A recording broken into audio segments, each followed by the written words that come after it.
Hello from Western New York, and I got my system set up for my indoor greenhouse. Well, I got this grow light. It's 2 feet long. Got it all set up with some baler twine. I talked to the person who sells these, and yes, baler twine will be just fine. It'll be just fine so long as I put it in the gap between this and this. Now let's turn that off for a moment, because that is bright.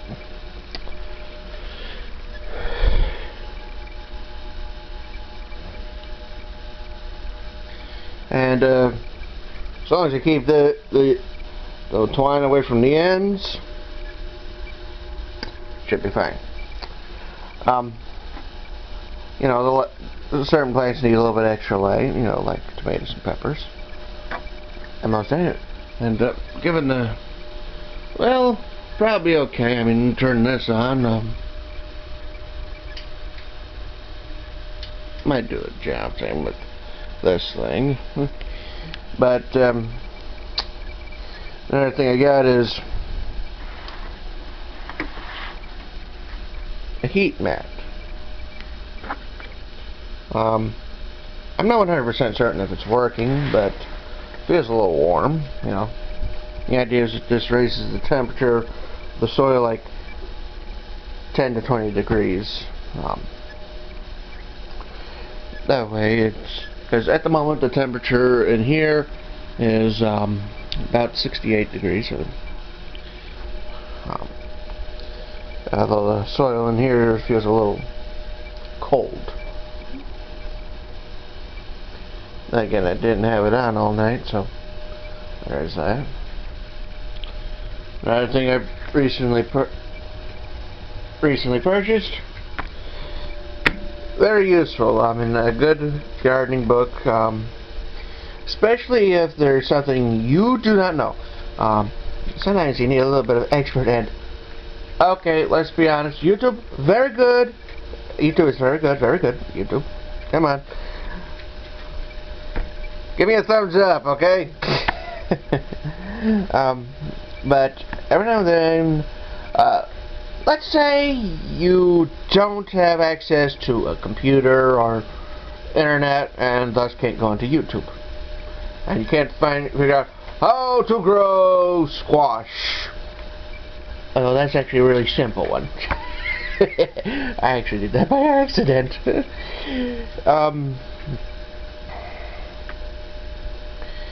Having a good book can help you out. I picked this up at a garden store, local. I also did a little bit of shopping. Picked up a few things on my wish list, and a few things that just looked interesting.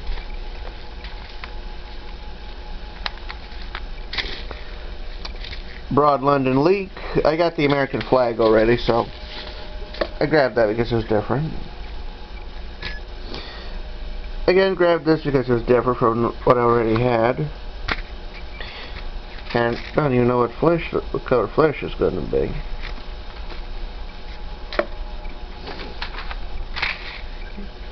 Again, I mean, it's just something different. I mean, a lot of these are different from what I already have. Gonna need to check on the Chinese cabbage I do have to make sure that's a different one, but you know, I mean, it's something different. White cucumber, white wonder. I mean, I don't know how well this is gonna work, but I'm willing to try because it just looks interesting.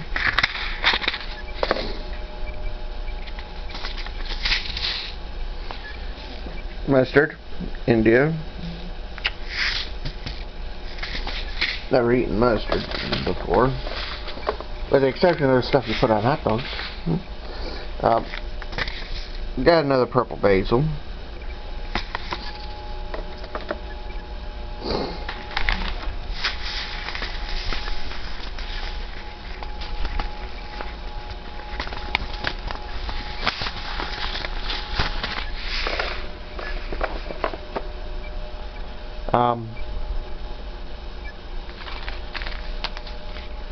Miscellany,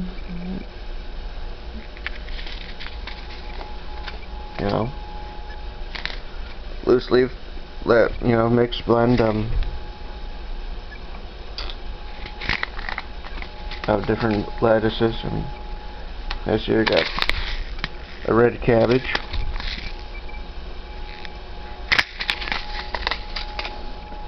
a couple more cucumbers,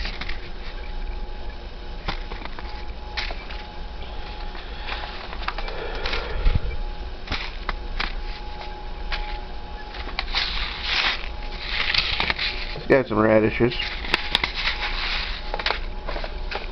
on the basis that I didn't quite have anything quite like them.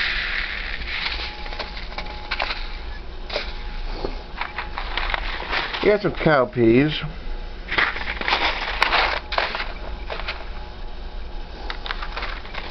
squash. I already got this variety, but that one's an old one, and it's like, get a new one, see what it's like, This is a yellow zucchini.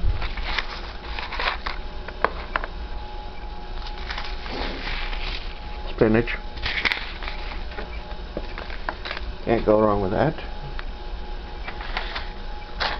Winter squash.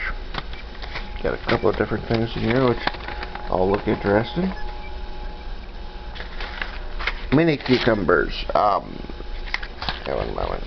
I mean, let's face it, it just looks so cute.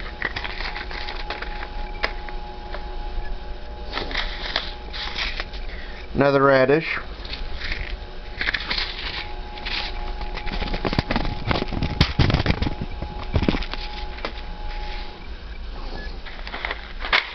Cowpea.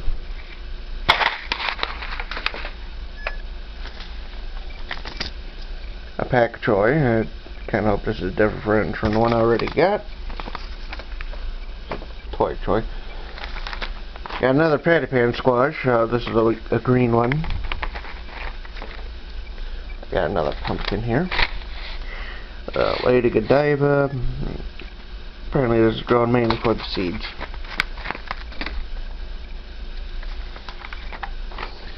A yellow zucchini.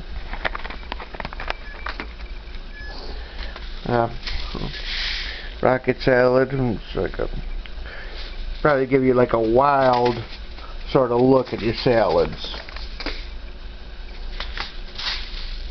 A mustard. Spinach.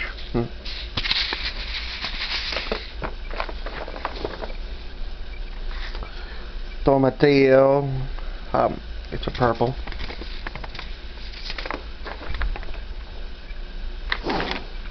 Melon. Honeyburst. Hybrid. Looks interesting. Ornamental corn.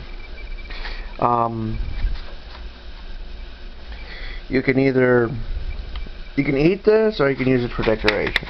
Either or. You can eat it when it's young anyways, fresh. Or you can dry it. Another cantaloupe.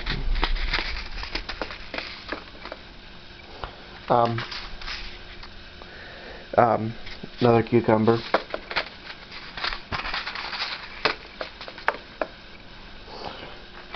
Another pumpkin.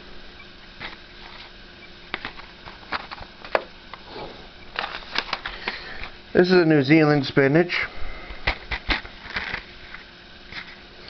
Basically, when your real spinach gives out, you can keep growing. You can grow this, because of the heat. And you can use this as a substitute. Turnip. 7 top greens. As you can see, big leaves, really small root. So this is grown for the greens, not for the root. Look at that thing. The root does not look like you'd want to eat it. I did have never eaten turnip greens, but nothing wrong with trying something for the first time. At least once. And this orange tender sweet watermelon. I picked it up because it's orange. Granted, I've never grown watermelon. I kind of hope to get lucky. with this.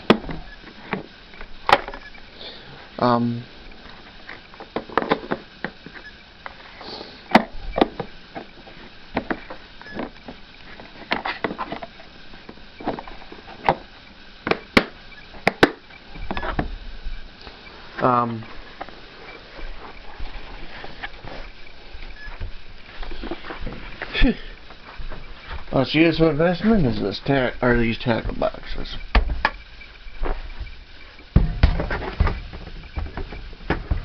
Yes.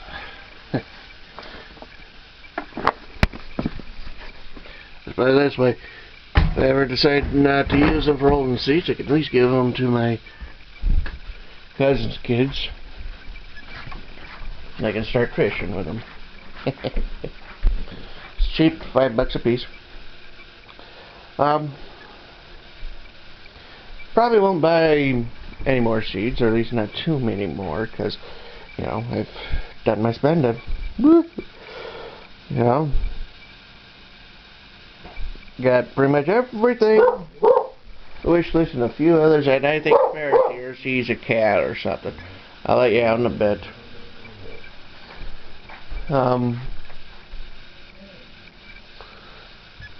Well, like I said, pretty much got everything on my wish list. And yep, but definitely barking at a cat for you. Give me a moment, I'll be back in a second. Come on, girl. Hope it's not letting me know.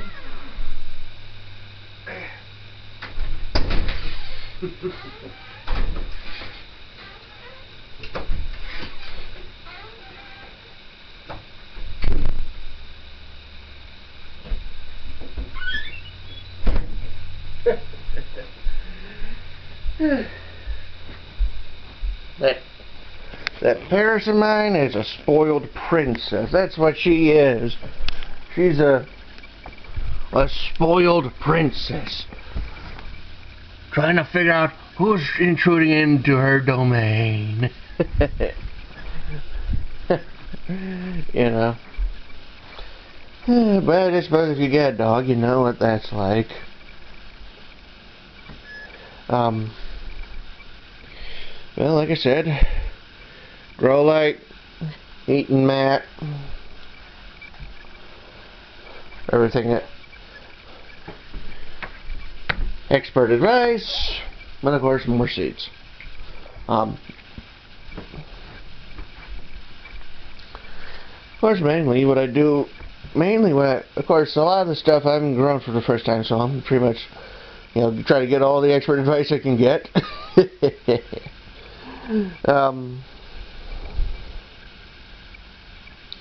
But mainly, what I'm doing is, I'm growing this stuff for fun.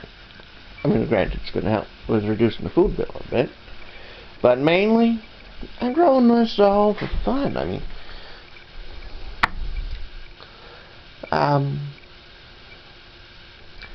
basically, I look forward to the next few weeks when I can actually put stuff outside,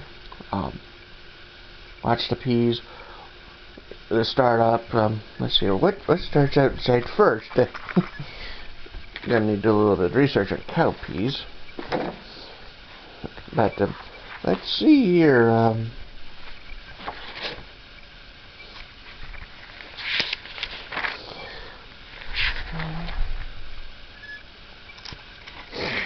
Let's see, most of the herbs start around, you know, you put them outside in May.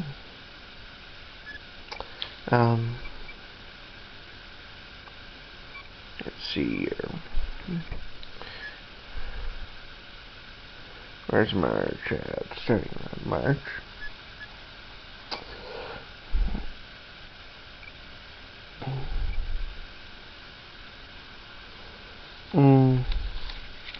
You know, this stuff's like early spring. Let's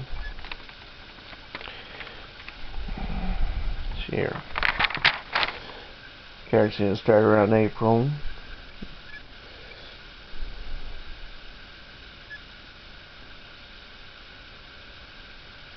Kale,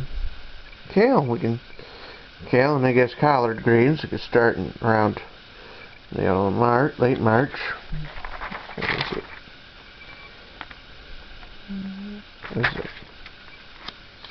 Yeah, late March.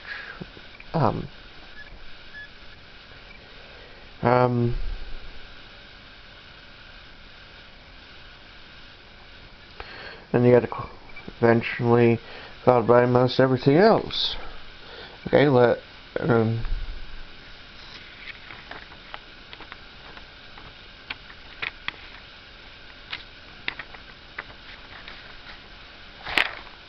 and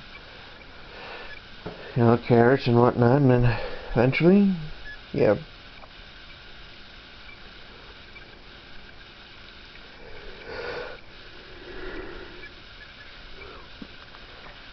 You just slowly put things out, a little bit here, a little bit there, at the different times. That way they all have their proper time and space to grow.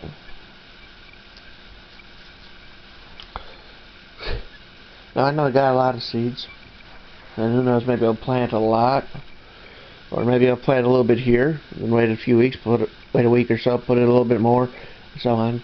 Give me a nice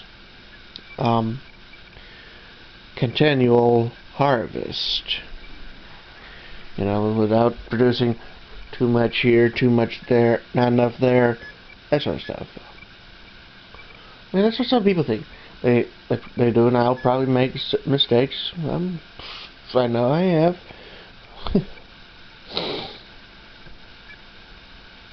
Probably should have had the light set up earlier, but I didn't quite know how to do it. Now that I know how, be able to do something similar for the next couple of rows. And I am going to need a power strip or something.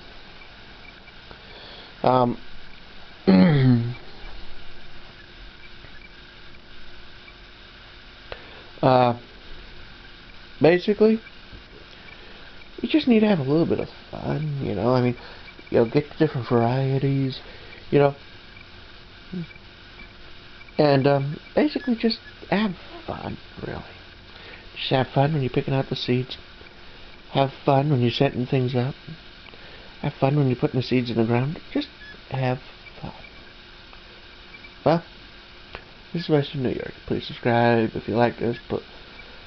Post comments, click the like button, all that sort of stuff. Okay? Goodbye.